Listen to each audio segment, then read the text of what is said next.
자, 그럼 이제 이야기 나눈 마당을 시작하겠습니다.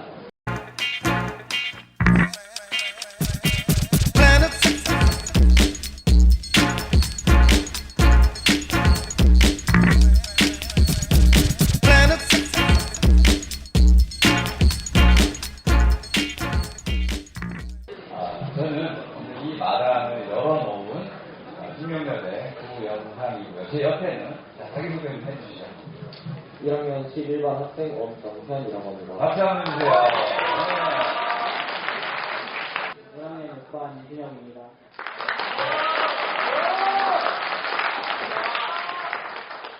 네. 1학년 4반 이재형입니다. 지난 토요일에 우리 만나가지고 상의를 했어요. 전략회의를 해가지고 3명이 어떻게 해야지 30분 정도 시간 동안에 책 이남이 이야기 나눈 마당을 잘 할 수 있을지 고민 끝에 우리가 전략을 세워가지고 오늘 만들어낸 그런 이야기 마당입니다. 잘 지켜봐 주시고요. 혹시 괜찮은 이야기 나올 때는 박수를 쳐주시면 고맙겠습니다. 자, 첫 번째 엄정현 씨의 질문부터 시작을 하겠습니다. 시작해 주시죠. 일단 이 소설은 전신마비 하는 박사가 이제 타고 다닐 수 있는 로봇을 타고 다니는데, 그 타고 다닐 수 있는 로봇을 저희가 쉽게 생각을 해보면 아이언맨의 슈트라고 생각을 해보면 되고요. 이제 그런 거를 몸피라고 말하고, 그러고 아까 전신마비 그 박사가 있다고 했어. 그 사람들은 이제 로봇을 타고 다니는 역할인데, 그걸 이제 우리 쓰는 말로 몸소라고 표현을 했어요, 박사님이. 왜 이런 쓰는 말을 사용을 하셨는지 그게 좀 궁금합니다. 네, 아주 제가 가장 좋아하는 질문이어가지고 1번 물음으로 채택을 했습니다. 우리말을 가지고 철학을 하고 학문을 하고 또 소설을 쓰면 뭐가 좋은가 이렇게 물으시는 셈이에요. 제가 평생 한 25년을 이렇게 해왔는데 이런 질문 너무 많이 받았어요. 두 가지만 답변을 좀 드리고 다시 반문을 좀 드릴 건데요. 첫 번째는 몸소, 몸피, 돌봄 이 우리말들은 그냥 들으면 직관적으로 이해할 수 있는데 트라일레마라는 말은 이해할 수 있나요? 조금 어렵죠. 트라이는 3이라는 뜻이고요. 레마는 뿔이라는 뜻이죠. 세 갈래로 도단한 뿔, 딜레마는 잘 아실 겁니다. 두 개의 뿔, 소의 뿔이 두 개인데 두 개의 뿔 가운데 어떤 거를 잡으면 안전할까요? 타이어마도 어떤 뿔을 잡아도 결국 치명적으로 다칠 수 있습니다. 그럼 트라일레마는 세 개의 뿔이 되겠죠. 이 정도는 쉽게 이해가 되는군요. 그런데 기억이라는 말은 어떨까요? 지금 이제 둘 한 몸을 얘기할 때 몸피로봇 모델하고 몸소인 우빈나 박사는 서로 기억을 공유하게 됩니다. 그러면 이 기억이 공유되고 기록이 됐을 때, 저장이 됐을 때 이 기억은 누구의 것일까요? 정현 씨, 누구의 것이야? 일단 저는 어쨌든 박사가 그 몸피로봇을 입고 돌아다니면서 생긴 기억이기 때문에 박사의 것이라고 생각합니다. 네, 이렇게 이해할 수가 있죠. 이건 전통적인 기억 개념입니다. 기억이라는 것은 일어난 사건을 그대로 기록하는 것이다.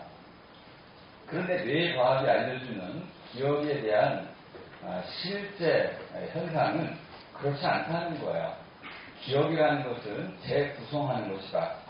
그리고 재구성할 때 중요한 것은 기억하는 사람 자신이 중요도 그리고 말에 의해서 변환된다는 겁니다.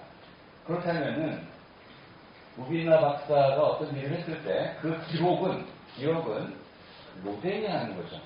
그럼 이 로댕의 것이기도 하고 또 이 로댕은 람본 연구소의 소유물이니까 트라일레마 세 개의 뿔이 생겨났습니다. 우빈나 박사, 로댕, 람본 연구소.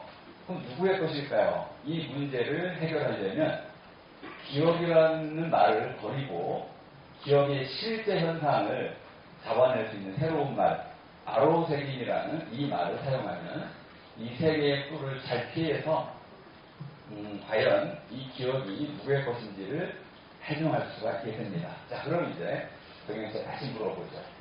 AI는 우리말로 인공지능이라고 하는데 인공지능이 무슨 뜻이에요? 일단 인공지능에서 인공만 떼고 보면은 네. 사람이 만들었다는 뜻인데 여기서 조금 더 깊게 파고 들어가면 사람이 직접 만들었다라고 생각해도 괜찮잖아요. 그렇죠.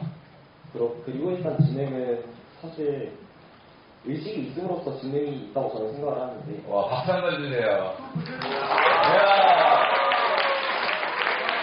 굉장한 말이에요. 지능이라는 게 뭐가 필요하다고요? 지능이 생겨나려면 뭐가 필요하다고? 의식. 더 어려워졌네요. 그 의식이 뭐죠? 의식은 시간에서 잘 말하지 못하겠는데 왜냐면은 일단 살아있는 사람이라면은 다 가질 수 있는 거잖아요. 네. 의식이라는 게. 네.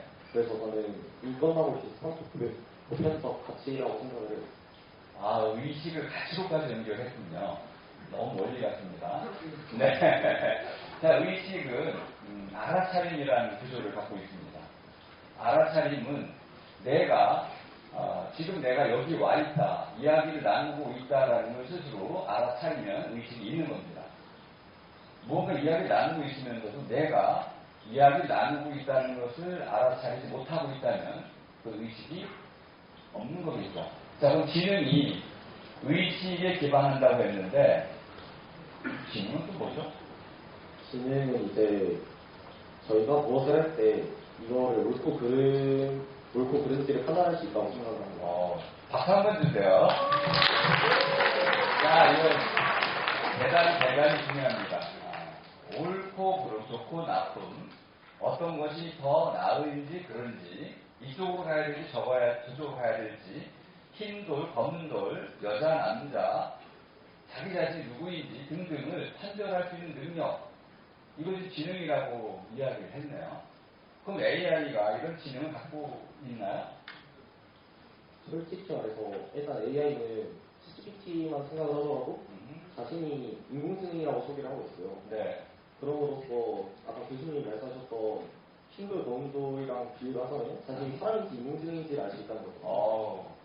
그래서 지능이 있다고 생각합니다. 네, 그럼 AI는 일단 지능이 있다고 판단했습니다. 그럼 아리티셜은 무슨 뜻인가요? 일단 아까 말씀드렸듯이 이제 인공적인 또는 인공의라는 뜻을 가지고 있는데 네.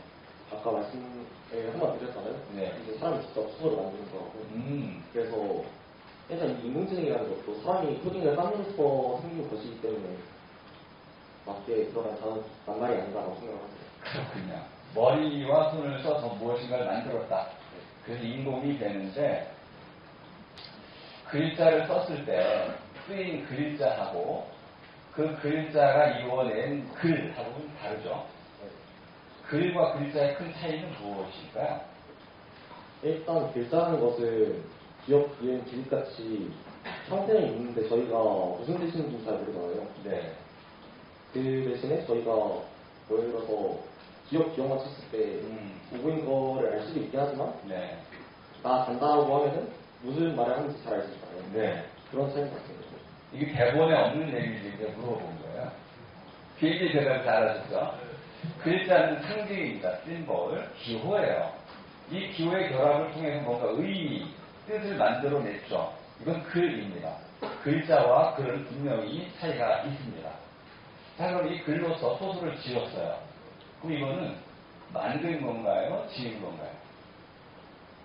사실 저는 둘 다 해당이 된다고 보는데 어허. 사람의 머리에서 일단 그 주제를 만들어냈고 네. 그것에 맞는 시나리오를 또 지어냈기 때문에 네. 저는 둘 다 해당된다고 봅니다. 네. 좀 가까운 걸 뽑으라면 어떤 걸 뽑으시겠어요? 저는 그래도 일단 주제가 있어야지 시나리오가 있다고 생각을 하기 때문에 만들어냈다는 쪽이 좀 더 맞다고 봅니다. 네, 인공지능 그래서 괜찮게 만들어진 말인가요? 저는 그렇게 생각하고 있습니다. 네, 좋습니다. 여기까지 일단 물어보고, 자, 그러면은, 아리티셜의 반대말을 한번 떠올려 보시면 어떤 걸 떠올릴 수 있나요? 저는 일단 네. 내추럴이 맞다고 생각을 하고요. 네, 내추럴은 무슨 뜻인가요? 자연적인 또는 자연이라는 뜻을 가진단 말인데 네. 사람이 직접 무언가를 만들었다는 것과는 달리 자연에서 직접 생겨난 거를 의미하는 단어이기 때문에 맞다고 생각합니다. 그러면 인공지능은 내추럴하지 않겠네요. 그렇죠. 그럼 artificial이라는 것은 내추럴의 반대가 되겠네요. 네. 네, 좋습니다. 자연 상태에는 있지 않습니다. 그러니까 지금까지 38억 년 동안의 지구 역사상 지구에 이러한 artificial intelligence는 없었습니다. 그리고 사람이 만든 이 artificial이 생겨났을 때 비로소 AI가 생겨났습니다. 그럼 이 AI는 언제쯤 생겨났나? 제가 사실 네. AI의 역사에 대해서 그렇게까지 잘 아는 편은 아닙니다만 네. 그래도 2000년대 들어 생기지 않았을까요? 2000년대 내셨습니다. 1950년 이때쯤이 AI 연구가 시작이 됐고요. 2022년 10월 30일 챗GPT가 이 세상에 공개되면서 AI 혁명이 시작이 됐고 제 소설도 그때쯤 쓰이게 됐습니다. 자, 이제 준혁 씨한테 이제 물어보겠습니다. 자, 한번 질문을 좀 해주시죠. 교수님께 드릴 제 질문은 네.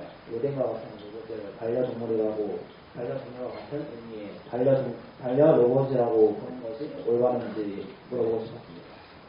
왜냐하면 네. 반려동물은 우리와 같이 고차원적인 사고 능력을 가지고 있지 않아 주인에게 돌봄을 받는 존재지만 그에 반해서 소설 속 우빈말을 도와주며 전문적으로 케어하기 위해 만들어진 로덴 같은 로봇은 우리에게 도움을 주거나 함께 협력을 하며 살아가는 존재이기 때문에 이 로봇을 반려 로봇이라고 부를 수 있지 않나 생각하였습니다.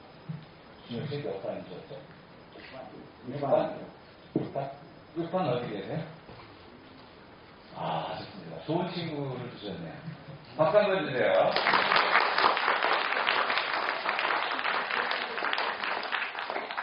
네, 이 질문을 듣고 상당히 단순하면서도 통찰력이 있다고 생각을 했어요. 단순한 이유는 반려동물이 있다는 거야. 반려동물에 대한 경험이 있는데 혹시 반려로봇에 대한 경험도 있으신가요? 반려 로봇은 없습니다. 반려로봇은 없죠, 그죠? 네. 그게 비교가 좀 됐던 것 같습니다. 제 소설을 읽으면서 AI 몬피 로봇인 이 로덴은 돌봄 로봇인데 혹시 이거를 교수님께서 작가께서는 반려로봇으로 쓰신 건가요? 그럼 좀 이상해 보여요. 왜 그러냐면 반려동물의 경우에는 사람이 어떻게 해요? 사람이 그 반려 동물 같은 경우에는 자기 스스로 케어를 할 수 없기 때문에 네. 사람의 돌봄을 받아야 하는 존재. 가장 중요한 게 뭘 먹여주죠? 먹이를 그 다음에 재워주고 재워주고 또 같이 놀아주고 하면서 소파 물어뜯으면 어떻게 해요? 분해 갖다 버려요? 아니죠. 죽으면 같이 슬퍼해주고 묻어줄 수도 있고 그렇죠. 한마디로 말하면은 반려동물의 경우에는 사람이 동물을 철저히 돌보는 관계였는데 반려로봇으로 보니까 그렇지 않은 것 같다는 거예요. 그런데 한 번째 질문하겠습니다. 어려운 질문일 수도 있어서 혹시 준혁 씨가 답을 못하면 청중 가운데 한 분이 답을 하셔도 되겠습니다. 6반. 네. 자, 반려는 무슨 뜻인가요?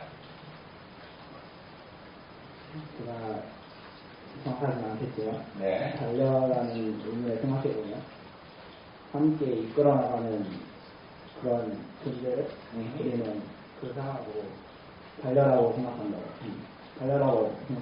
네. 반자는 반쪽이라는 뜻인데 반. 혹시 준혁 씨 반쪽이 있어요? 저희 부모님이 반쪽이라고. 뭐야? 부모님이 반쪽이래. 부모님께서 낳아주신 것이 반쪽은 아직 아니고요. 부모님과 뭐 평생 같이 사실 건 아니잖아요. 려는 무슨 뜻일까요? 려. 반려. 잘 모르겠습니다. 그건 동아리, 벗이라는 뜻입니다. 친구. 그러니까 단짝인 친구가 반려예요. 그러면 로봇도 반려 로봇이 있을 수는 있겠네요. 그렇다고 생각합니다. 근데 이런 관계 속에서 준혁 씨가 보는 게 뭐냐면 돌봄 로봇이 반려 로봇일 수 있나요? 물었어요. 얼마나 좋은 물음이에요.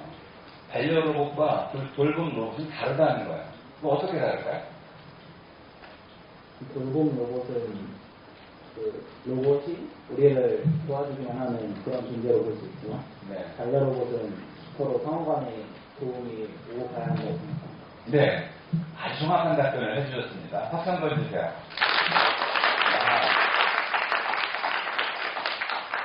돌봄 로봇은 도구라는 거군요. 사람을 돌보기 위한 도구고. 그럼 반려 로봇은 친구 로봇이어야 되겠네요.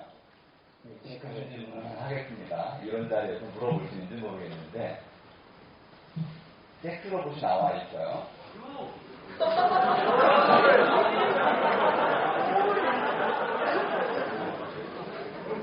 리얼폰하고 비슷합니다.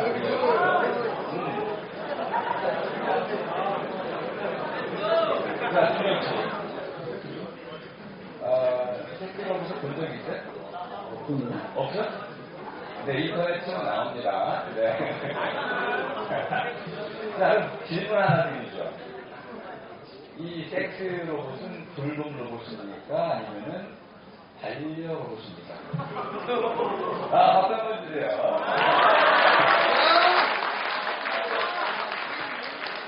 야, 어렵다, 어려워.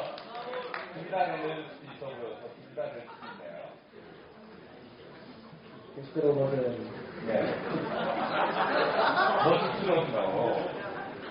그냥 인간이 자신의 성 욕구를 방출하기 위해서 사용되는 그냥 도구라고 생각하기 때문에 그때는 그냥 돌봄 로봇이 되고 그러다가 정이 들어가지고 평생 같이 살면 그때는 반려 로봇이 반려 로봇이 되고 여러분 이해되셨어요? 네, 돌봄 로봇일 때와 반려 로봇일 때는 뭐가 다르다? 둘 사이의 관계가 의존적이냐 상호적이냐. 박수 한번 주세요. 네, 준혁 씨 이 질문을 받고 놀랐던 이유를 아시죠? 이렇게 이 세상에 존재하는 것들은 다 층위가 있어요. 여러분 친구들 사이에도 돌봄 친구가 있고 반려 친구가 있을 수 있는 거죠. 이렇게 정확히 이해를 할 수가 있습니다. 한 가지 이제 제가 질문을 좀 드려보고 싶은데,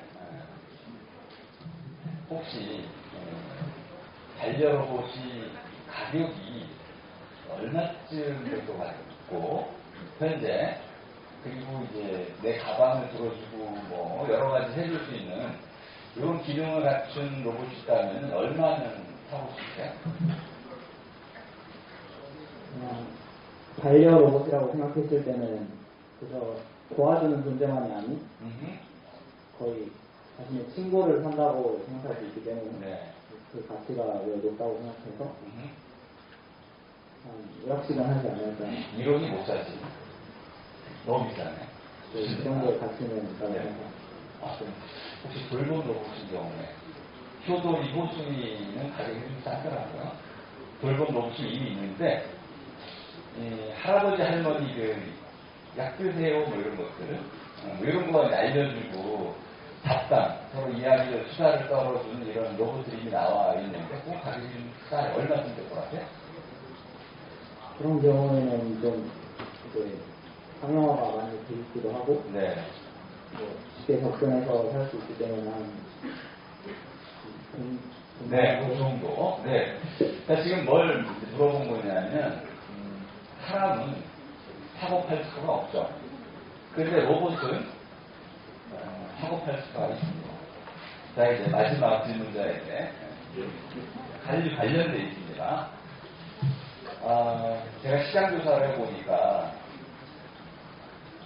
사람의 얼굴이 달린 휴머노이드 로봇을 제가 뭐라고 부르나요? 세계에서 휴머노이드 로봇은 람봇이라고 칭해졌습니다. 람봇은 뭐의 약자죠? 사람을 닮은 로봇이 람봇의 약자. 네, 사람을 닮은 로봇을 람봇. 휴머는 무슨 뜻인가요? 휴머는 한국어로 번역하면 인간 아닐까요? 인간이라는 뜻인데 번역은 그렇게 됐죠. 원래 뜻은 휴머는 흙이라는 뜻입니다. 후무스, 흙. 근데 이 흙이 어떤 흙이냐면 신성한 흙이에요.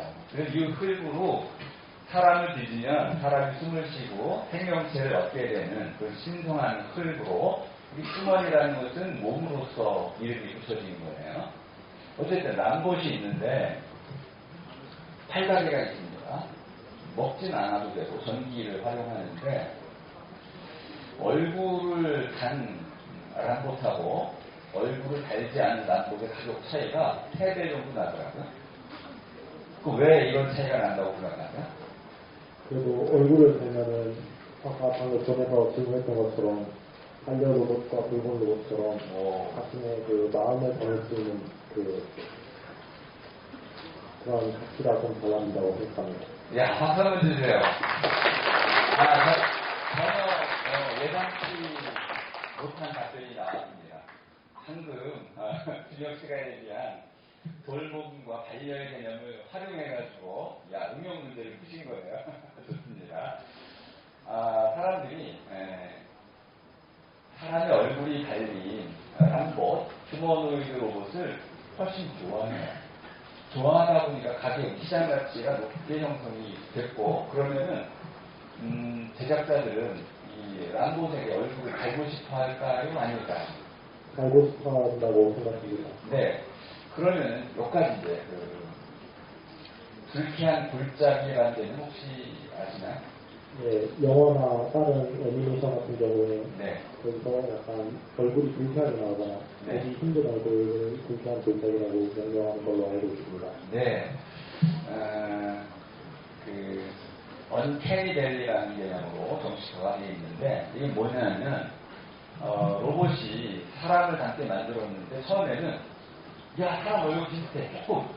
그럼 환호성을 지릅니다. 그러다가 조금 지나니까 사람 얼굴하고 너무 안 닮았어. 그럼 짜증을 내죠. 두 번째 로봇이 나왔는데, 사람 얼굴을 더 많이 닮았어요. 또 환호합니다. 1921년에 카렐 차페크라는 이 작가가 유니버설 로봇이라는 소설을 썼는데, 희극을 썼는데, 요것을 가지고 로봇을 만들었어요. 깡통 로봇 같이 만들었는데 정말 사람과 똑같다고 그랬어요. 근데 한 달도 안 돼가지고 저게 무슨 로봇이야? 저게 무슨 사람이야? 사람들이 비난을 하기 시작했습니다. 똑같이 사람과 닮은 것처럼 보여서 환호하다가 좀 익숙해지면 사람이 저래. 그러다가 좀 지나면은 에이 불쾌해. 사람은 덜 닮았네. 사람 흉내 좀 그만 냈으면 좋겠어. 이렇게 하는 거. 자, 그러면 이제 이 제작자들의 관점에서 봤을 때는 어느 정도 퀄리티를 높여야만 이런 이제 불쾌한 골짜기를 극복할 수 있을까요? 사실 불쾌한 골짜기라는 건 해결될 수 없다고 생각합니다. 해결될 수 없다. 왜요? 왜냐면 저희가 많은 친구들을 사귀고 네. 많은 인간관계를 거치면서 같은 사람을 많이 보면 결국엔 약간 징그러워지거든요. 그런 것처럼 로봇도 준영이도 징그러워요. 그런 것처럼 네. 로봇도 네. 많이 보면 결국에 불쾌해지고 그렇게 될 수 있다고 생각합니다. 그러면 그 기능이 사람보다 뛰어난 그 AI를 슈퍼 인텔리전스라고 부르죠. 슈퍼라는 건 뛰어나다 이런 뜻입니다. 인텔리전스는 뭐 지능이라고 할 수 있는데 슈퍼 인텔리전스는 사람보다 지능이 뛰어나기 때문에 어떤 주어진 과제를 사람보다 더 잘 해결할 수 있는데 한 가지 문제가 있어요. 이 슈퍼 인텔리전스가 해결한 해결책이 왜 그렇게 제시했는지 혹시 제 소설 속에는 한나라는 이 또 AI가 나오는데 이 한나의 의도를 사람들이 알아서 하지 못한 채 어떤 프로젝트를 진행하죠.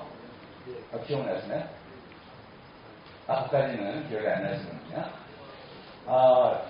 로봇이 좀 기능을 잘하기 위해서 예상치 않은 어떤 수단을 활용을 해요. 해킹 같은 경우 한번 떠올려 볼게요. 로델이 우 박사의 가난을 해결해주기 위해서 비트코인을 해킹하는 장면이 있죠. 기억나시나요? 네. 근데 이 해킹을 한 이유가 뭐였죠?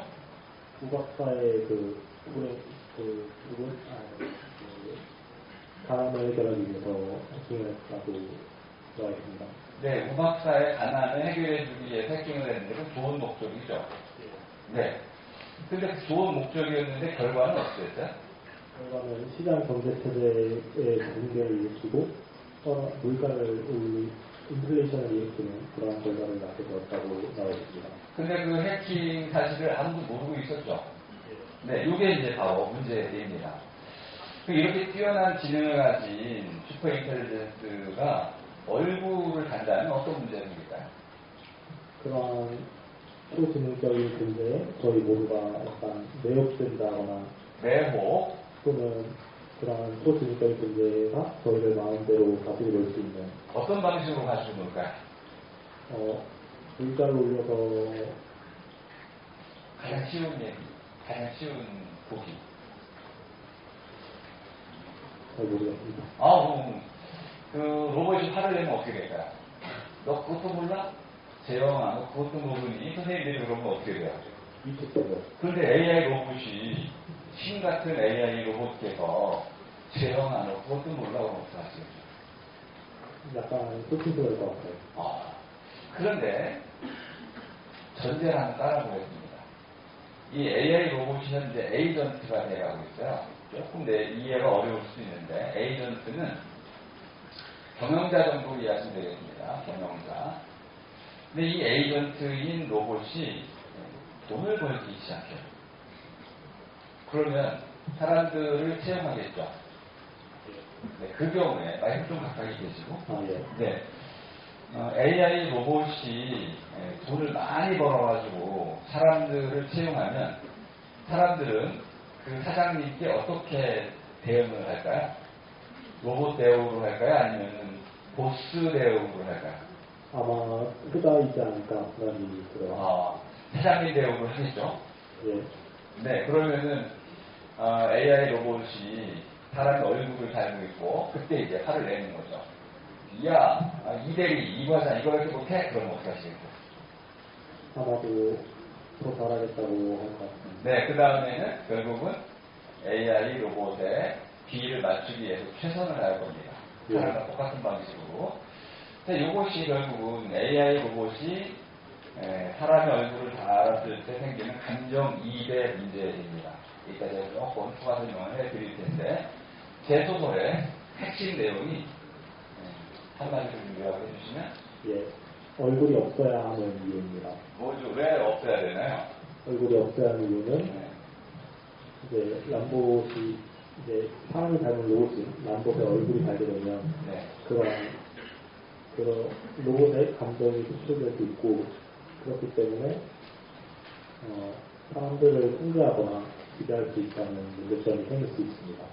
네, 여기까지는 제가 소설을 잘 읽힌 내용인데 대영 씨 물음 가운데 이것에 반대하는 내용이 있었어요. 여기 혹시 나오나 모르겠네요. 여기 나오네요, 그죠? 여기. 자, 이거 한번 소개해 주시죠. 네, 저도 사람이 닮은 로봇이 람봇에게 얼굴을 닿을 때 생길 수 있는 위험성에는 동의를 합니다. 네. 그러나 병원과 같은 시설, 특히 이제 저희 심리치료학과 같은 심리치료 같은 경우에서는 사람의 얼굴이 굉장히 환자의 정서나 생각에 굉장히 많은 영향을 미친다고 생각을 하고 있고요.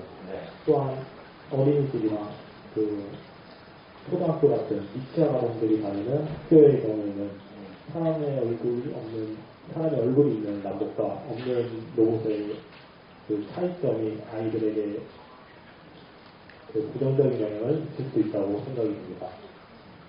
자, 핵심이 뭐였냐면, 대영 씨 주장 핵심이, 사람을 닮은 AI 로봇의 경우에 필요에 따라서는 사람의 얼굴을 달 수도 있어야 한다는 겁니다. 저도 동의를 좀 하고요.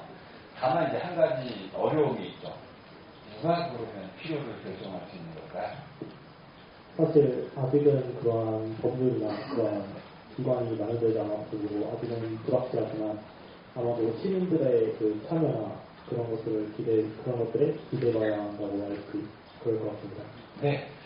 제 소설에서는 이곳을 모두성의 원칙에 따라서 얼굴을 달거나 달지 말아야 한다. 우리 모두가 원하면 달 수 있고 만일 우리 모두에게 어떤 피해를 일으킬 수 있다면 달아서는 안 된다라는 결론을 내리고 있습니다. 수학자이다 보니까 소설 속에서 이런 뭔가 주장들이 자꾸 난무해서 이렇게 어려우실 수 있는데 이 주장들을 잘 이해해 보신 세 분에 대해서 큰 박수를 부탁드립니다. 제가 책 9권을 지금 가져왔는데 시간 관계에서 질문을 못 받을 것 같아요. 혹시 이제 책을 받고 싶으신 분은 손을 반짝 드셔가지고 제가 한 5분 정도에서 6분 정도 사이에서 제 소설을 좀 소개를 하고 오늘 특강 제목이 AI 몬피 로봇의 미래입니다. 미래이기 때문에 결정되어 있지 않습니다.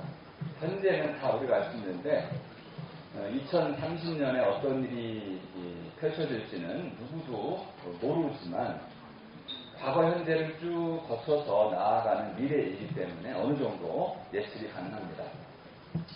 여기 왼쪽에 보이는 이 근육맨처럼 보이는 요거는 김강현이라는 작가하고 저하고 굉장히 열심히 그린 그림이에요. GPT한테 그 달리라든지 미드저니에게 한번 그려봐라 해가지고 열심히 그리게 했는데 못 그려요.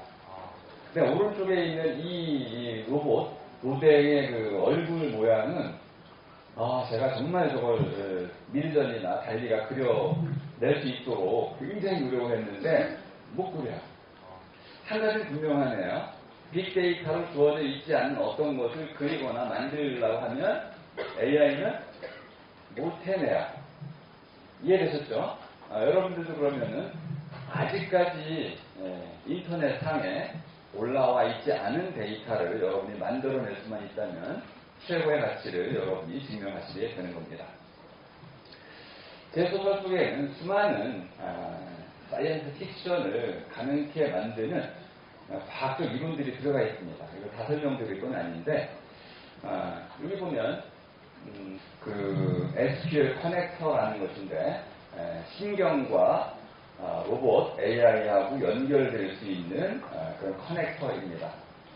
그리고 이 정도의 컴퓨팅 파워를 낼 수 있는 게 아직 없기 때문에 제가 그 한국에서 개발 중인 새로운 컴퓨팅 시스템을 사용을 해가지고 완전히 새로운 컴퓨팅도 한번 소개를 하고 있습니다.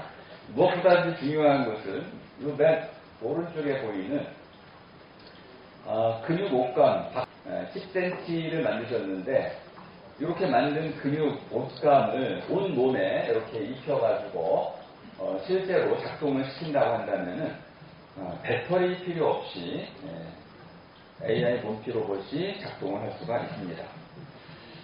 그 SF 소설의 가장 중요한 특징은 미래를 배경으로 한다는 것인데요. 미래는 허구가 아닙니다. 이거는 과거와 현재에 대한 깊은 통찰을 통해서 자라나오는 거야. 그렇기 때문에 우리가 지금 살고 있는 시대가 어떤 시대이냐 이거를 기억을 하셔야 됩니다. 디지털이라는 이 한 낱말을 기억하시면 되겠습니다. 물리적으로 되어 있는 모든 것들을 디지털 코드로 바꾸는 과정을 거쳐서 그러면 디지털 코드로 바꾸면은 1초에 124조 번의 연산이 가능한 컴퓨팅이 됩니다. 그럼 우리가 가진 모든 정보를 빛의 속도로 처리할 수 있게 되겠죠. 이런 과정을 거쳐서 우리 문명이 지금 재설계되고 있다 이렇게 이해하시면 되겠습니다. 근데 이렇게 만드는 AI 로봇은 쓸모가 있어야 돼요. 현재는 쓸모가 없어요. 돈은 엄청나게 쏟아붓는데 AI 로봇을 만들어가지고 쓸 데가 없어. 설거지도 못하고 커피도 잘 못 만들어내고 어떤 이런 쓸모는 없지만은 미래를 위해서 우리가 과감한 투자를 하고 있습니다. 그러면 무엇에 가장 먼저 투자를 할 것이냐. 위에 잠깐 보시면 한국 사회가 어떤 사회라고 말씀드렸습니까? 돌봄이 필요한 초고령 사회다. 그렇다면 집안에서 환자가 있을 때 또는 어르신들이 있을 때 누가 돌볼까요? 여러분들이 이제 나중에 20대, 40대가 돼가지고 여러 부모님을 돌봐야 할 때 과연 돌볼 수 있을까요? 어렵죠. 그런 걸 대신할 수 있는 로봇이 있다면 아마 최고의 가치가 있을 거라고 봅니다. 이 두란이라는 표현도 하나 알아두시면 좋겠습니다. AGI 로봇이라는 것이 나온다면 그 로봇은 머리가 좋아가지고 설거지도 하고 빨래도 하고 청소도 하고 아이도 돌볼 수 있는 두루두루 이것저것을 해낼 줄 아는 그런 두루 쓰일 수 있는 로봇이 될 것입니다. 그렇게 해야만 가치가 있고 그래야만 시장 가치가 생겨나게 됩니다. 뭐 이런 것들도 여러분이 한번 기억해 보시고요. 제 소설 속에 나오는 AGI 로봇들의 종류를 쭉 열거를 해드렸는데요. 이렇게 보시면 마지막에 이렇게 섹스 로봇까지도 가능하다는 것을 알 수 있습니다.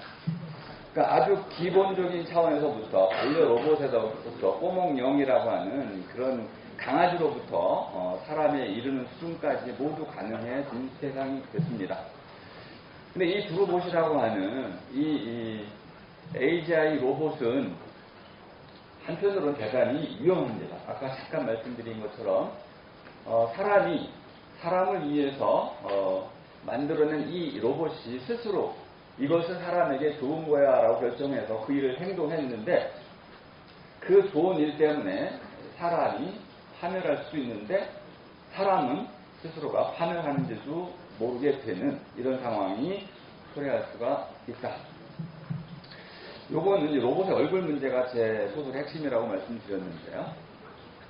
제 둘째 딸 사진의 얼굴인데 허락을 받았어요. 대학교를 8월에 졸업해요. 네, 그러니까 요게 핵심이 뭐냐면 누나 고유성인데 고유성 본래부터 갖고 있는 여러분 얼굴은 언제 갖게 됐어요?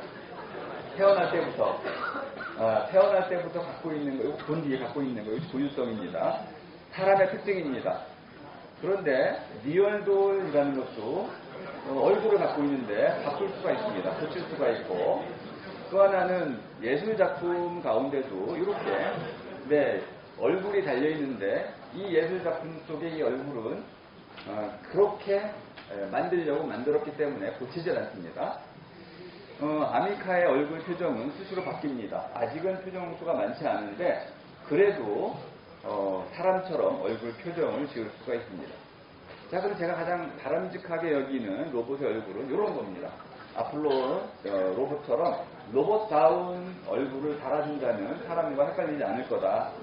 그리고 자니5라는 예전 처음에 나왔던 로봇에도 이렇게 로봇 얼굴을 달았다는 걸 알 수 있습니다. 자, 이건 제가 오늘 가장 하이라이트로 보여드릴 건데 몇 초 안 되기 때문에 보여드리겠습니다. Sophia talks to Al Jazeera. I think humanity's greatest mistakes are not learning from their past mistakes and not taking advantage of the opportunities they have to make the world a better place. 자, 이 소피아는 60가지 정도의 얼굴 표정을 지을 수가 있습니다. 2016년에 만들어졌을 때는 아무도 이 소피아를 좋아하지 않았어요. 불쾌한 골짜기를 한참 지나야 됐거든요.